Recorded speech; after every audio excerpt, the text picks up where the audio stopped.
Hi there. One of the questions I get asked a lot as a historical fiction author is how much research do I actually do for each of my novels? So what I'd like to do is take you on a little tour of some of the research I did for my upcoming novel, Turning the World to Stone, The Life of Caterina Sforza, which will be available this May. So let's go take a little look. Now, I have an outline, a basic outline, outlining all of them. It has all of my research and references and things like that. I've got a notebook I carry with me. Anytime I think of anything for my novels, it goes down in here, as well as any little random research things that I might be able to use. I have got a timeline that I keep with me all the time of every major event in my character's life, as well as useful items like family tree, so I can keep all their family connections around Italy straight. For people who have seen my other videos, you may recognize this. This is Herculi Experimenti. This is Caterina's own writing. It's all her alchemical recipes and her medicinal recipes.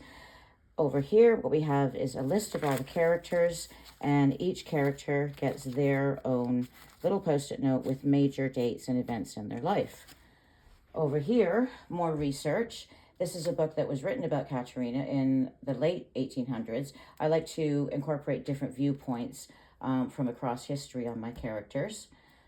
Over to here, what we have is the opera of Bartolomeo Scappi. Now, you may have seen one of my other videos. This is the person you want to read for Renaissance food.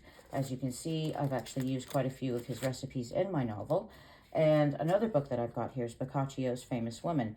Now, we're fortunate enough to know that Caterina Sforza did have this in her own library. So I've read the stories and just included a few little tidbits in the book there for people who might be familiar with those. Lastly, just random research.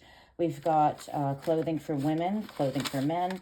The Sistine Chapel was actually being erected at the same time as my character was in Rome, so there's the history of the Sistine Chapel there.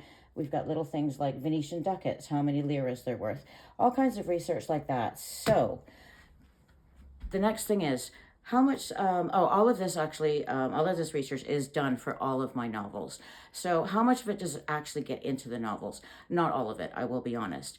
But the more I know, the more I can infuse a sense of place into my stories for my readers.